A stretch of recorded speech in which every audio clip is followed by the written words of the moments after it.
Live. Hey, everybody, this is Christopher Armitage. Hopefully, you can hear me. Feel free to tell me where you're coming from and questions you have, ideas. While I wait for those things, I'll tell you a little bit about myself and what I'm up to and what I'm planning to do, and the existentialist republic beyond that. Me, Christopher Armitage, former law enforcement officer, spent almost a decade in the Air Force, also served as a corrections officer for a little bit. My graduate degree is in Homeland Security. My undergrads are criminal justice and psychology. A lot of people say, wow, what a unique background for somebody. Well, actually, they aren't that nice. They say ACAP and that kind of thing. And I agree. There's a lot of issues with law enforcement, and some of the work that I do with psychology and like with my book Conservatism: America's Personality Disorder kind of dissects how humans conform to the shape of our vessels and how toxic people with personality disorders are drawn to bad environment or different environments where they can harm other people, and then those environments reinforce that, and that translates over to the political work that I do. Gene from Portland, or yeah, hopefully I pronounced that right. And so, yeah, the work that I do, I bring that to politics, and I say, okay, so do we need better politicians, or do we need more effective constituents? And so, let's see, where do I live? I'm in Spokane, Washington, and I am definitely not interested in running for office. Hal in Toronto. I love Canada. And so also hello to Portland. So the work I do and I'm trying to do is about educating people on how we can make politicians be who we need them to be. I was born in Newark for our New Jersey people. So yeah, that's my work. Glenn, Massachusetts. Yeah, it's great to have AOCs, Mom Donnies, or whoever your person is, but we can do a lot of things. Hello, Dan, who's my co-author. I just mentioned the book Conservatism: America's Personality Disorder, which you can get for free on buymeacoffee.com/the ER. And so Dan was my co-author, and he's in the chat right now. And so hello, Indianapolis. So yeah, how can we be better constituents? So I just released a free booklet because I love to put everything out for free so it can be used to try and make the world a better place. It's about the educate, activate, recruit, repeat method for activism. And so I wanted to take this as a chance to tell you guys a little bit more about that. A lot of that process was informed by the work of Erica Chenoweth and some other really great activists and researchers, as well as the time that I've spent in the intelligence community and in law enforcement, and basically working on gathering the tools that are used by the people and organizations that control others. That a lot of people don't. One fun fact actually is that when in I think it was 1892 was the first time that a police department actually applied to try and join a national labor union. And it might have been AFL-CIO, I can't recall, but they applied to join the labor union, and the president of the union wrote them a letter back saying, the military and law enforcement do not belong in the organized labor community because you are effectively tools for those trying to control us, and we exist in enmity. We're not allies. And so it's interesting how organized labor has purposefully and I think rightfully rejected organizing labor among the law enforcement and the military communities, and so law enforcement communities had to do it on their own. So educate, activate, recruit, repeat. The idea is if you want to join an activist organization, go ahead, do it. I want you to do that. That sounds great. I just also know that most activist organizations, as well intentioned as everybody is, uh, they they spend 95% of their time working on the bureaucracy side, becoming a 501c3, applying a bank account, electing a board of directors, all those sorts of things. And the idea is with the EAR model is to flip it on its head and have us be activism forward and then invite collaboration and coordination within that. Let's see. Marcia said, I'm a retired psychotherapist and just tuned in. I want to say hooray to hear you talk about personality disorders and conservatism. I've always wondered about this. I'm going to read your book. I've enjoyed reading your essays, and now I get why. Thank you so much. I appreciate it, Marcia. And even though, so my co-author, Dan Brown, he's a retired clinical psychologist, PhD in psychology, and worked in that field for decades. And so it was really an honor to get to work with him on that book. Studying and understanding personality disorders and empathy deficits is one of the most important things that we can actually do to, in my opinion, to fight back against authoritarianism and fascism. So that's my 2 cents on that. And please, if anyone has questions, I welcome them. I'll also say someone asked where I am, and I mentioned that I'm in Spokane, Washington, but I love traveling. Thanks, Marcia. Yeah, what's interesting is we haven't actually found and someone's welcome to correct me if I'm wrong, but it's my understanding that we haven't found an effective societal uh, way to approach dealing with personality disorders and empathy disorders. Like, how do you just teach a whole society of people how to have empathy? That's a challenging question. Although I also think we could probably invest more into researching it. Let's see. Hi, Chris. What can Red State Progressive do?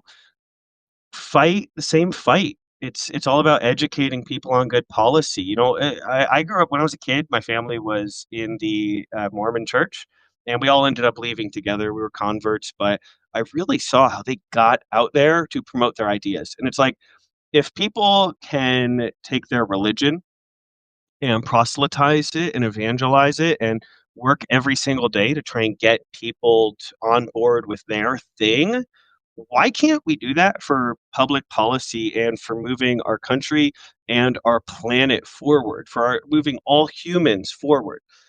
I would love to see people knocking on doors outside of election cycles. I would love to see people uh, getting the money that maybe instead of donating it to politicians, I would love to just see that money invested in, like, hey, let's knock door to door in red states and talk to people about why universal single payer or whatever your preferred healthcare thing is, why that's the right move, or why we need every single child should have a free school lunch. How about that? Because, and I'm going to say something a little bit intense here, but uh, pedophiles who are in prison get free lunch, but the children in our schools don't. So, let's talk about that. Why is it, do I think that the Fourth Amendment is routinely violated at every airport in this republic? The Constitution's been dead for a lot longer. Trump is detestable and repugnant, and that's part of why we have focused on him. But, for people who've been engaged for a long time, I remember during the Bush administration, when I was 9 or 10 years old, I remember people talking about, holy cow, the Patriot Act and this and that, all our rights are disappearing. And I suspect it didn't just start there. So our rights have been getting degraded for a long time. Trump just happened to be the person who was detestable enough where more people started paying attention. But we need to get out there and we need to educate and we need to engage with people. Are there any examples where a popular movement has defeated a pro-fascist movement? That's a really good question, because one of the pieces that I wrote that got the most attention was about how there isn't a single case in history where fascists were elected and then removed democratically. And so defeating fascism does happen, but it takes radical transformation in governance, because we're not going to be able to, with how much a 250,000 people have been fired from the federal government. They have instituted loyalty tests. The Supreme Court gives a rubber stamp to anything that the Trump administration wants, because they have a broad view of the Constitution when it's Trump, or even just a totally ridiculous one. And they have a narrow view of it when it's any Democrat. And so, most of the people in this chat would agree the federal government is completely and irreparably captured. At least that's how I feel. Is we're not going to get a constitutional convention because Republicans understand that even if Democrats were to win a future election, should elections happen at the federal level, and I doubt they will be free and fair, should they understand that all they have to do is obstruct. Whenever they're not in power, they obstruct and fight and throw mud, and Democrats aren't really able to get much done. And then, since Democrats are playing by the rules and Republicans aren't, then as soon as Democrats are in charge again, or sorry, Republicans are in charge again, they just undo everything, don't care about the law, and don't face consequences. The system is broken, but there's solutions. What do I think about Poland, Brazil, the Palmer raid? Yeah, I mean this country has never done an incredible job at actually defending the rights of people, of standing for the 99%. And to act as if we did, I mean, it's really interesting to look at the individual psychology and the group and collective psychology of this nation, because I think something that's interesting is Plato said that democracies inevitably fall to narcissism and toxic individualism. I love democracy and am here for democracy, but it's interesting, and I think that's just something we're going to have to engage with, is the idea that humans exist as groups.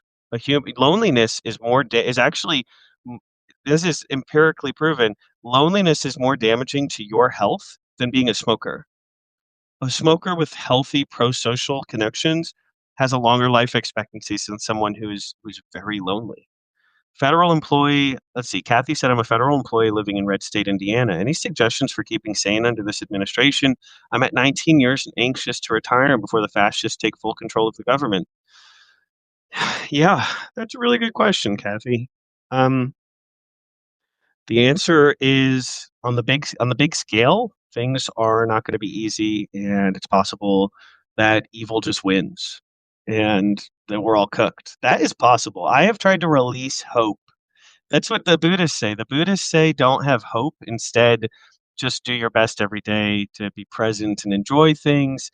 And so that's my position is I'm fighting this fight because I know that that's what I would do even if I knew we were cooked.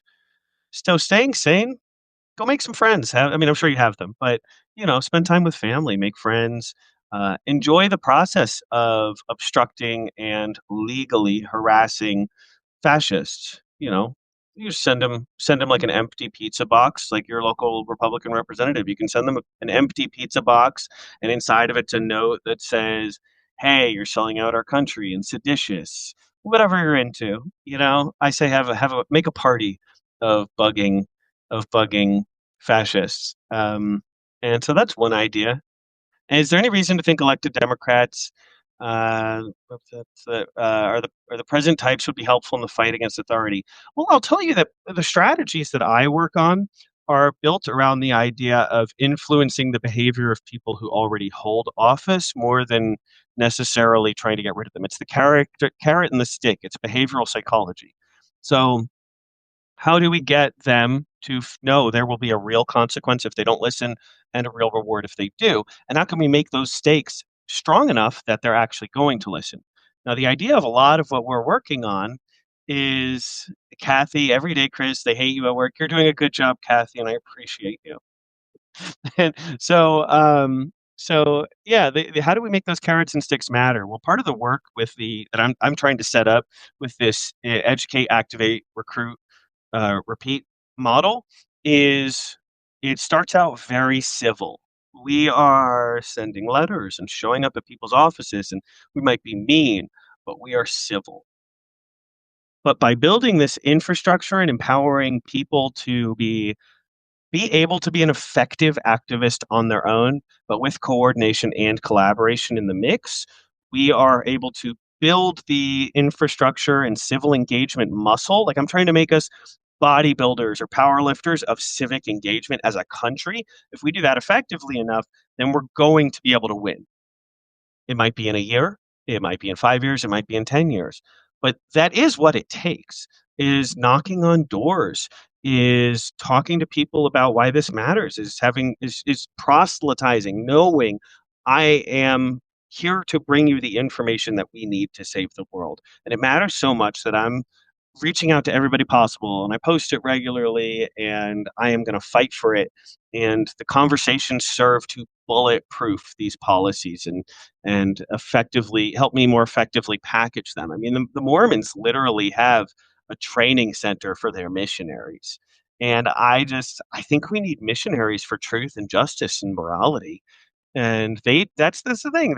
For religious zealots, they're acting from this perspective of no stakes could be higher than what I'm doing. And that attitude is very effective. And so if the evil people are able to embody that more, they'll win. If the good guys aren't willing to fight just as or more aggressively for what matters, then we just lose and it's game over for all humans. And in some ways, I feel like the better outcome is we just destroy ourselves rather than living in permanent techno fascism for the rest of human existence. Yeah, the missionary, yeah, I try to that's something I really like doing is find is exploring the bad guys, the CIA and then also like just or different organizations, like who's the best at recruiting people. Part of how I ended up studying missionaries for the work that I'm doing is I realized that or I started by asking who's the most effective at bringing people on board to their ideas. And the Mormon church, they are able to knock on a person's house or knock on a person's door and have that person answer the door. And within 6, 12 months, that person's whole value structure and identity and community has shifted. Can we use that for good? I mean, they believe they're using it for good, but can we also use this for the idea of like, hey, everybody should have healthcare, everybody should have education, everybody should have food, everybody should have shelter. Why shouldn't that have more enthusiastic support? Well, it only happens if we do it. Uh, Teresa has the same. This is my friend Hannah's, by the way, Teresa. I wanted to mention that. Uh, yeah, and it is. I like it. I like it a lot. Also, my cats are in here, but I don't want to wake them up and pick them up. But yeah, Princess Nandor, two of my cats, Princess Nandor and Enron are in here. And yes, that's Enron. Or sometimes Danny. I also call him Danny sometimes. And then some people call him Ron. He has a lot of names. Let's see what's some other things. You're not sure. Amy said she's not sure it'll work for good. That like recruitment mindset and learning from the Mormon Church. But I think the idea is to so that's coercive control is something that Cheryl mentions as well. So there's a difference. I guess we would need to explore the distinction between coercion, manipulation, and motivation. And so, what is that line? The idea is, and also Alinsky trained missionaries, emissaries. And I'll mention to Amy, a good cult is just something that doesn't make the news. I would study Epicurus and Epicurean, the garden, and Epicurean societies. You don't hear about them; they don't make the news. But people just decide to go live on their own and in communities all the time, and it works out. So, yeah, the difference between coercion and motivation or manipulation and motivation is an important conversation ethically. And you can apply similar tactics, but for a different mindset. So manipulation is taking people and moving them in a direction that doesn't empower them to have as much information as possible and move in a direction that engages with their autonomy and their wishes.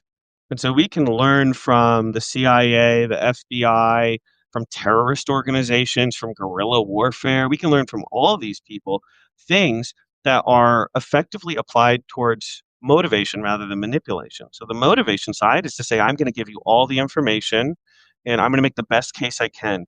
And there is no negative consequence for me should you choose a different path. But I want to know that you are empowered and supported to do these things that are going to, if you decide that they are better for humanity and they're better for yourself. And we need to do what wins. And we need to do it ethically or it's not worth it. If we turn into monsters, then monsters win, right?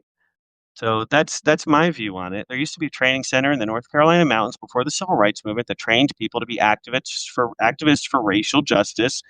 Rosa Parks had been there, learned, and grabbed her chance when she was on that bus and said, "No, I will not." Well, thanks for sharing that. That's really interesting. I mean, that's the civil. I think a lot of this is just the civic engagement muscle. There was a time where unions would get into literal gunfights with the U.S. government and with the Pinkertons because they wanted to work 12 hours a day instead of 16.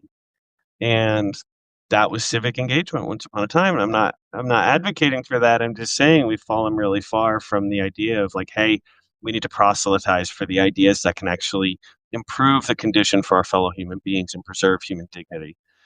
So And I will say there are Mormons. Harold mentioned maybe some Mormons and Catholics could work within their churches for justice, but we know right now the Catholics are led by someone who's really on board for a lot of pro humanity policies.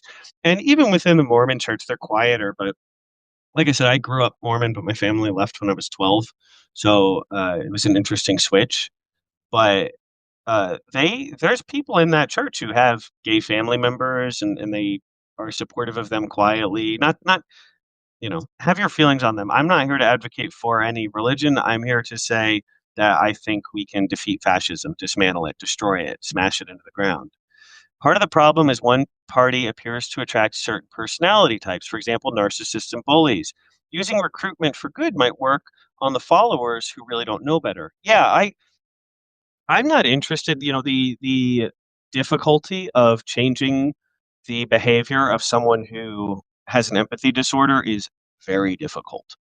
What we can do that's much more accessible is just it build out our capabilities for people who have a lot of positive civic engagement and concern for humanity.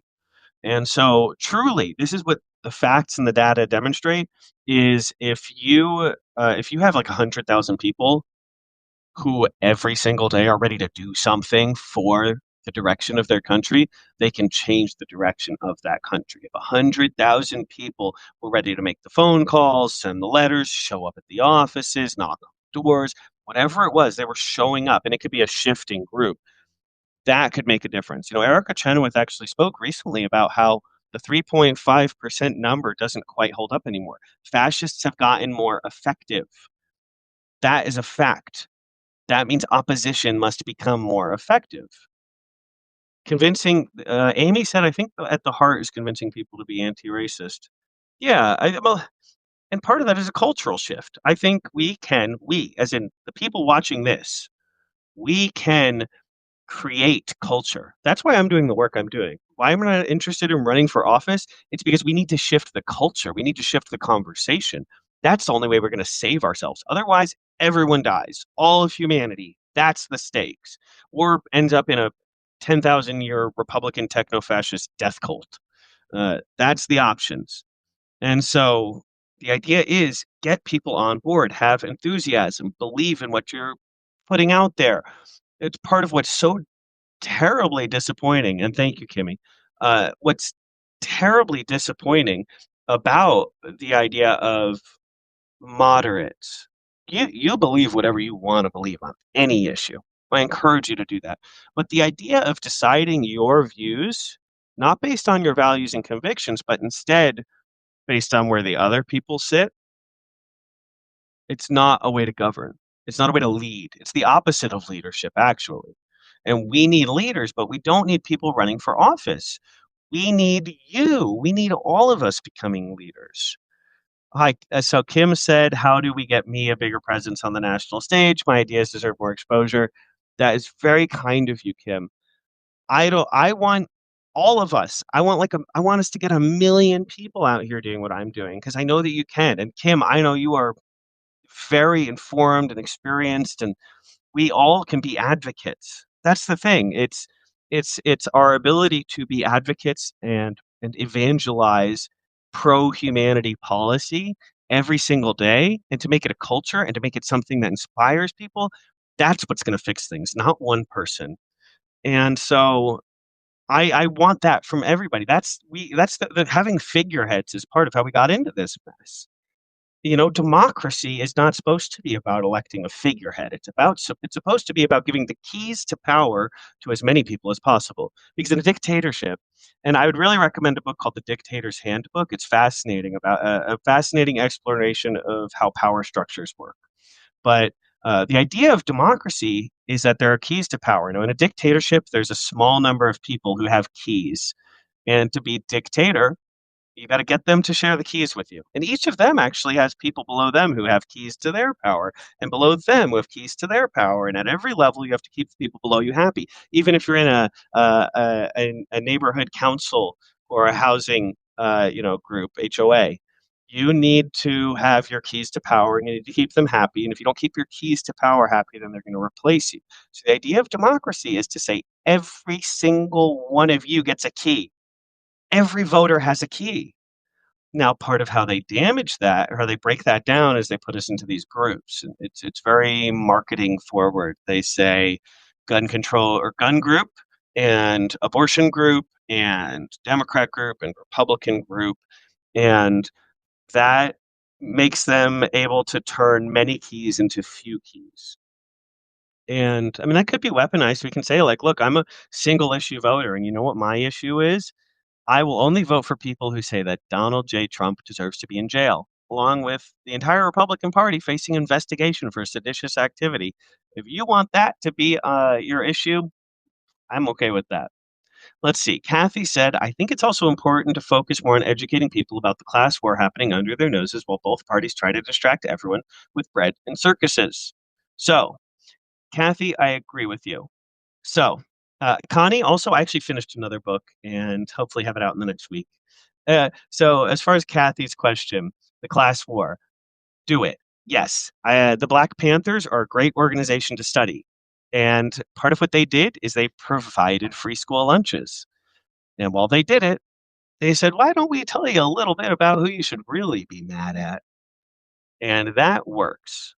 That absolutely works. So please go. That's one thing actually it might even be worth having um, having folks, or maybe I'll write a booklet on, is the idea of using volunteerism and community mutual aid as a means for activism, especially as things continue to get worse. Is we can give kids school lunches and help the unhoused and whatever people need. Find the need in your community. Knock on the doors. Just say, look, I'm trying to help get people on board for universal health care, for public housing, because we need public housing. Seriously, that's a policy I'm big on. It works in Vienna and it worked in the United States before Reagan.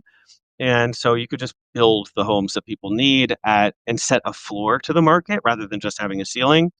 But get out there, proselytize these ideas, and ask people, what do you need? Can we bring together mutual aid organizations? And while we do it, hand out pamphlets. You get free food, but I ask that you consider letting me share some information with you about how we could save our nation. The Hare Krishnas, they give you a flower, they give you something. So learn from that. Give people something and then say, I want to tell you about the future of our country. I want to talk to you about the future of our country and have a conversation about it. So that's what the oligarchy, Ricky said, that's what the oligarchy of wealthy billionaires want to split the average Americans apart. It's class warfare. So you know what? If you want to save the world and class warfare is what you're focused on, and gosh, if that ain't the truth, feel free, print out some booklets on that. I don't know. Maybe if people ask me to write things, I'll write things if I can. Uh, but if you want to just knock on every door in your neighborhood and tell them about class warfare, do it. I would love that. That'd be wonderful. Yeah. So, and I'll also tell you the book that I just finished writing that is not published yet because for a few reasons. One of the reasons being a couple days ago, I was contacted by a publisher and they want me to write a soft secession book. And I just wrote a book. I just finished writing a book called Toppling Tyrants, a field guide to dismantling American fascism. I think I'm just gonna put the book out. See, that's the thing. I'm really here to just I don't want the bigger stage. I'm trying to give everybody watching this everything they need so that we can save the world. Because I can't save the world. No one person can. One person is formed by the shape of their vessel, is influenced so much by the situation and circumstance around them. But communities, we go from being drops of water to waves, to being tsunamis, to being the masters of change. One person doesn't do it. It's about everybody's engagement and willingness to do that. And this is a very engaged community. Very. There's this interesting stat that Substack can show me. There's a bunch of data that Substack shows, and it shows engagement. So how much people interact with your work from 1 star to 5 stars. And I was scrolling down for the 5 stars, and I'm like, "Oh my god, there's so many 5 stars." Eventually, I just stopped scrolling because there were so many. But that's because that's the ideas. Don't be here for me, be here for the ideas. Take anything I've written and share it. Take anything I've written and implement it anywhere. You don't need to ask my permission. Just get the ideas out there and fight for them. And like I said, uh, even if I knew we were cooked and this wasn't going to work out, I'd be doing exactly what I'm doing. And I'm gonna have the best time I can doing it. There's all this suffering in the world. I When Trump won, I cried so hard the next day. I had a therapy appointment scheduled, and I was on the phone weeping, and I couldn't even talk. And my therapist said, "Take as long as you want." And I said, "No, we got to reschedule." But it was like, "Well, we got reschedule," because I just could. I was, I'm thinking about Ukraine. I'm thinking about Gaza. I'm thinking about all these different things in the world, and I knew the revenge tour was going to be worse. And that hurt so much. But I've been on this journey, and this Substack has been part of it. You guys have funded the growth of the existentialist republic. I have other people working on this now, and 95% of the money comes from this. And so, what does that money go towards? Well, we're printing things out and we want to get them to elected officials. I'm training people regularly. The YouTube channel should launch tomorrow, and that's more culture forward than activism forward. But the idea is just to build the platform as much as possible, get people to the Substack, get the booklets in the hands of not just elected officials, but also activists, also just individuals. The idea is you don't need to file for paperwork. You don't need a permit. You don't need a 501(c)(3). You don't need a board of directors. You can be an effective activist. You can post about it on social media and said, "Who wants to come join me? Every Friday I go and yell at state senator, blah, blah, blah." Do that as much as you can and have fun. Have fun tearing down and dismantling fascism. Also, Pope Leo, definitely. I My dad told me when he grew up, my dad grew up Catholic, mom grew up Jewish. Somehow we became Mormon, and then we all left. We were Republican Mormons, and then we became socialist atheists, and now we're all over the place. But my dad grew up Catholic, and he said he was told. He asked one of the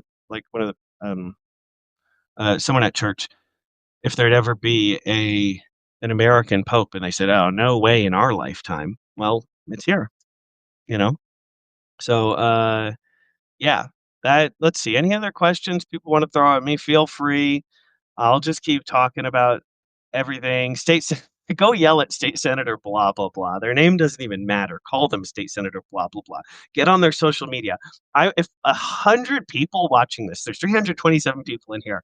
If 100 of you went and you called your state house representative and you called their office, they're not going to answer themselves, but you say, "Gosh, do I love this state representative, Democrat, Republican, whatever, they're amazing. Could I have their schedule so that I can just support them at everything they're doing? You know what, I'd love to go to some fundraisers. Please help me with that. I've got a bunch of friends who want to do max donations. We'd love to go to fundraisers." Well, you're going to get the schedule. And then you show up at their events and you yell, "Senator, state senator, blah, blah, blah. Why are you selling us out? Why don't you want to feed children? Why do you hate us having health care? Why do you hate the disabled?" Those are questions that are really important to ask. And look, if we start out civil, those of you who are hopeless, understand that by building this, we're able to begin a civil discourse. And just like, the frog in the boiling water, well, right now the frog is boiling in the fascist water, but we want to put the fascists, they're the frog, and we're going to get the water hotter, and we're going to dial up the heat, and we could be the generation that just permanently crushes fascism into the ground and really keeps it there. That's an exciting thing to imagine. 10, 20, 30 years from now, we can say, "Yeah, we took it. It wasn't easy. We were pretty scared, but we showed up." So that's one idea. Why are so many Democratic politicians seemingly more aligned with the needs of Israel as opposed to the needs of Americans? It's all incentives and disincentives. This is why we have one Bernie Sanders or one AOC or, the people who aren't beholden to corporate interests. is because the system is built to promote people who conform to it. And so it makes someone an outlier if they don't. That means we're not going to be able to elect an army of people who aren't bought using the current system.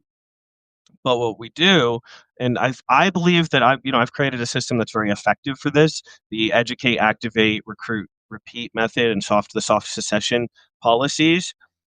We can create a system that that changes the incentives and disincentives, and that's the only way that we actually have change. The system will stay the same. Cops are a good example.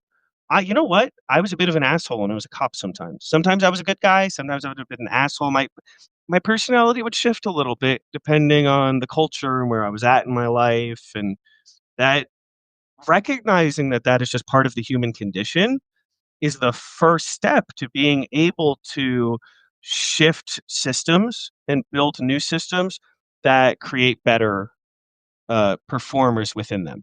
If you want cops to not beat people and harass them and all these other things, then you need to build a system of policing that does not inherently create so much dominance, hierarchy, power seeking behavior and attract it and then also reward it. One of the things I learned as a police officer was that you get rewarded for confidence no matter how unearned it is. Isn't that sickening? Nobody calls you and says, you put a guy in jail who didn't belong in jail, and that means that, that's going to reflect poorly on you. No. What matters is you were really confident. So now that guy goes to jail, even though they didn't do anything wrong. But you were like, I know they did it. I can feel it. I feel it in my gut. That's not how we should do law enforcement. That's not how we should do politics. It's not how we should do any of these systems. But right now, if you want promotions as a police officer, that unearned confidence gets you it. And if you want to get reelected as a politician, accepting corporate money helps you do it. It is easier to get elected. For any Dungeons and Dragons fans out there, you roll your dice. Now, for non Dungeons and Dragons fans, let's say you imagine your chances of succeeding at something by throwing a dice. And now I say, if you choose to be a little bit bad, you can actually roll two dice and have a better chance of winning. And if you win, you get to do what you want more, right? So you could do more good. Well, of course, if you can roll two dice and pick the higher number, you have a better chance of succeeding. That's what corporate money is. It gives you the chance to roll with advantage. It gives you a leg up that structurally makes change pretty much impossible. And Republicans have mastered this, and so have the oligarchs. And so, if we're going to win, we need to change the game. Now, that doesn't mean we need to burn the whole country down, but what it does mean is we need to radically shift how we engage with civic action. We need to be loud, angry sometimes. I've studied Lyndon B. Johnson a lot.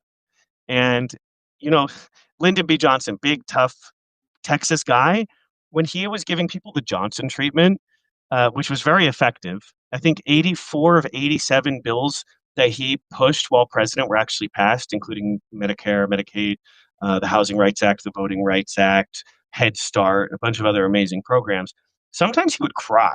He would go from screaming insults to complimenting people to crying to this to that because he was going to do whatever it took to help make sure that we have more equitable housing, better education, food for people who need it. President Johnson, in 5 years, cut the United States poverty rate from 22% to 12%. He almost cut it in half. So I'm glad that he was a bastard. I'm glad that President Johnson was a bastard. And I would gladly vote for a bastard that gets it done than someone who's awfully nice and doesn't. No, and I think we need that. And I think the first politicians that realize it, they're going to see a lot of support. But we get to be part of that because, understanding what motivates people is an important part of the process for shifting how any organization is run. And so we say, what makes a politician want to do something? Well, money helps because money helps them get what they want. It helps them get reelected. It helps them gain power. If you're a strong fundraiser for the Democrats or Republicans, you're going to get promotions because that's what they care about. They're primarily fundraising organizations because that helps the people in charge get paid. Now, something I've promoted that I encourage everybody to learn about is that you don't need to fundraise for politicians if you want to influence them.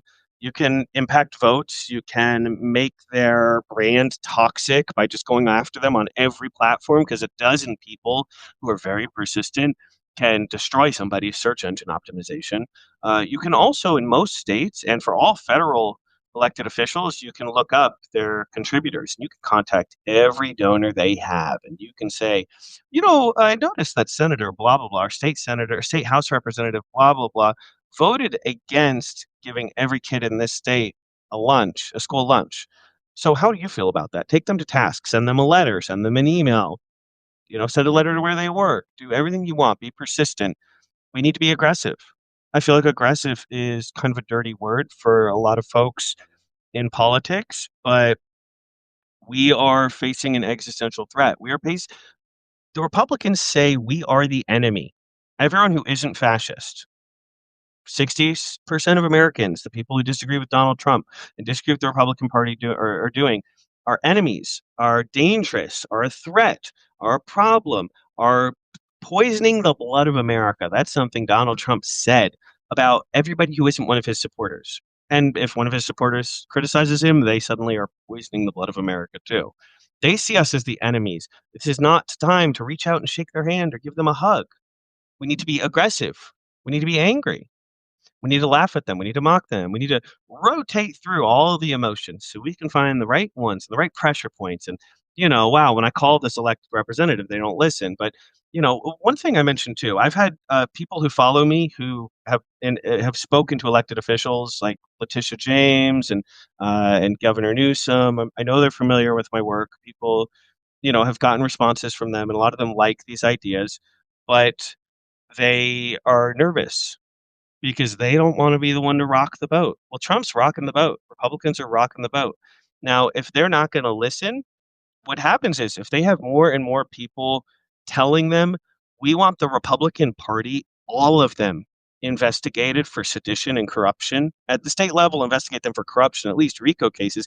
If they keep getting those calls, they might tell you individually, this isn't going to work, where we can't do this because of X, Y, and Z.